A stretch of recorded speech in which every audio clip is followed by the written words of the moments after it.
All right, take two. I was probably rambling too much the first time anyways. All right, so we're opening up this video with some advice. I always like to talk about the mind frame you have to be in when you're inspecting a property, and the mind frame that I like to operate in is a heightened sense of paranoia, paranoia of missing things. And in that heightened sense of paranoia, it really forces you to open up things, look behind things, look behind beds, maybe move boxes you wouldn't normally move, because after a while you could get into the state of comfortability and you become relaxed, and maybe because you're doing 10 houses a week, and it causes you to get comfortable. So you want to operate in this heightened sense of paranoia, and this will keep you a good home inspector. And then also you want to operate as if someone is always going to follow up behind you, say another home inspector, and if they see items then that your inspection report that's so good, they're going to turn around and be like, dang, this is a good home inspection report. So that will keep your complaint volume down and your revenue up, or scheduling volume up, and so stay in that mind frame. But anyways, our house got moved today, so we're going to inspect our own office. Even our own office has problems, and let's go check it out. All right, got an interesting find on the outside of this property. We have some discoloration on the bottom of the brick over here, and it actually looks like the moisture might be climbing up the wall. And I want to start off with saying this is our office, but it is not my building. So whatever we find here, we're going to let the owner know, and maybe we can get it fixed. But so we're going to try to figure out why this is happening and what's going on over here. So there's a bathroom right here, and there's also an ice machine, and we have a lot of water in this area. So let's try to figure out where it's coming from. The next item that we found outside is actually we have a primary condensate drain line. This is running off one of the AC units. This is something that you're going to see pretty often on a lot of older properties, especially around the 60s or 70s eras, even in the 80s too as well. They just ran the AC lines outside. This is allowed, but one of the things you want to be aware of is you want to run them a little bit further away, at least 36 inches, because if you have a lot of moisture pouring right next to the foundation, this invites not just foundation movement, but it invites moisture issues, and termites love this stuff. You have a constant source of moisture, your house is built out of wood, and it invites termites too as well.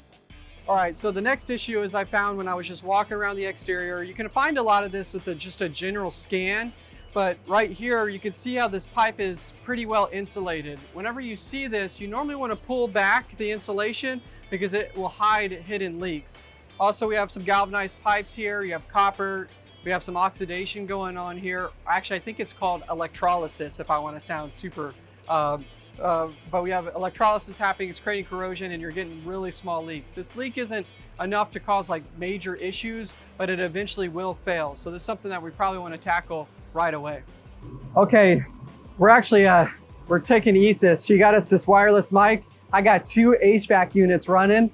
If this audio comes out good, it's all worth all the money. worth all the money, Isis. All right, so the next item that we got here is we have the HVAC the refrigeration line. Sorry, the refrigeration line is not insulated very well, and it's causing it to condensate pretty heavily right next to the foundation wall. So whenever they build these concrete platforms, they actually have a former board. So there's a wood piece right there in between the wall and the concrete pad. So you have moisture, wood, and it's, again, another perfect area for termites. And then also this moisture sometimes can wick back in behind the wall and cause some moisture issues there too. So we need to come out here, add in some better insulation, and this will also help increase the longevity of this unit as well. So another great find. The next thing that we do with something like this is normally I'd use my bigger FLIR. I have a FLIR 40X EB. 40XB. It's one of the original FLIRs. They don't make that model anymore, but they still have a comparison. But today I have the, so what I was saying is that one's dead. But I have the FLIR C2, it's sitting in my office. I was able to charge it pretty easy.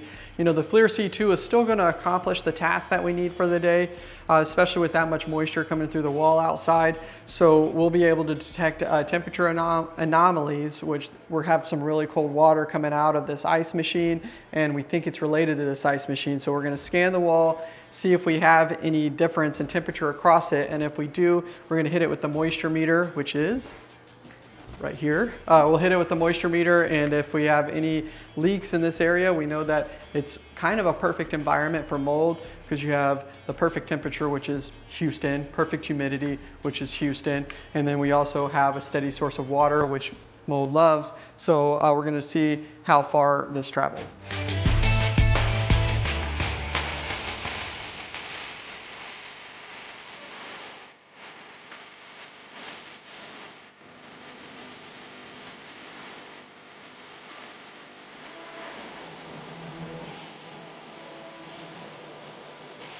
Going with what I just did is home inspectors were a non-intrusive base inspection. So I can't remove the ice machine. I can't do intrusive pinholes across the table. So we use the tools that we have. So I use the FLIR C2, still not the top of the line infrared camera, but you're still gonna be able to get an idea of heightened senses of moisture, especially since that water coming out of there is so cold. Also use the moisture meter. So wherever the moisture is coming from, it's isolated in just that area. So it's actually a pretty good area that it hasn't expanded. It hasn't traveled very far. So what the next step is we'll still write this up and let them know there's a moisture issue in the wall right here, and actions need to be taken so the ice machine can drain better. It should at least have a hose exiting the wall, not so much of just terminating right in that weep hole area, because still it's a perfect area for mold and we don't want that growing in that area. All right, so let's go and discuss the other issues on this house and see what else we find. Okay, so the next area is we do have a water stain in the ceiling. I do know the solution because we fixed this one. We had a small roof leak in this area.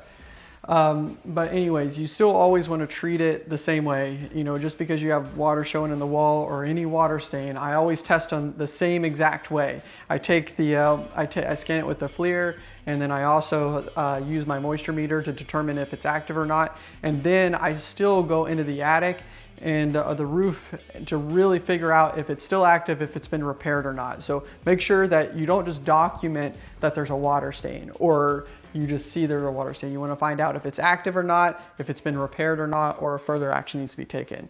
All right, so I'll just go through the steps real quick so you can see what I do.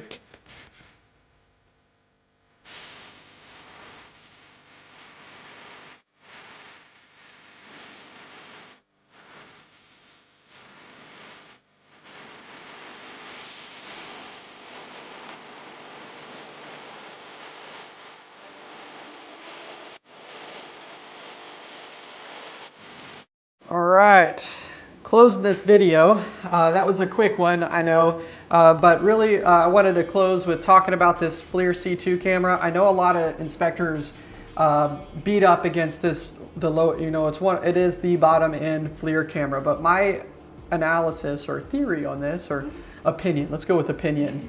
My opinion on this is that, you know, if you don't have the budget and you're just getting into the home inspection world and you're looking for infrared technology, this is the best place to start. It's a $500 to $600 camera. It's still undercover problems. It won't be as accurate, and it doesn't produce a very clear image, but it'll still help you identify problems. So jumping in, you can spend $500 to really get the feel for it and then slowly upgrade as you go, because not having a FLIR camera at all really does limit your vision. You can just see us by being in that other room. You could see that it was missing insulation before you even get in the attic, and the FLIR C2 still found it. So it still works. It'll still help to identify if water stains are active or not, or really help you further dive into it. So, and also everyone thank Isis. She's like, turn the YouTube channel. People are like subscribing and stuff. So I forgot to say at the beginning of the video, but you need to hit like, subscribe, follow us, and ask and tell us what content you would like so we can create it down the line. We're working on that. All right, so sounds good. Oh, I'm about to make a massive tool order, and you get to see me build an inspection toolbox of what I give one of my inspectors in the field. So that'll be cool. Yeah. So yeah. we'll do like an unboxing of, it'll be a lot. I'm buying like $5,000 worth of like stuff. So Amazon loves me by now. All right. We'll catch you on the next one, guys. See ya. Bye. Try to produce an inspection that is so clean, if an inspector comes up behind me, they're like, dang, this guy like covered it. But anyways, we got some things that we found on this one. Time out. Oh, no. I didn't hit record. Oh no! You should open that video like that. Oh no. Alrighty. Action, shoot! Right? Yep. Alright. So, interesting find on the outside of this property. I want to state that this is our office, but I don't own this building, so I'm doing a favor. No, actually, ignore all of that.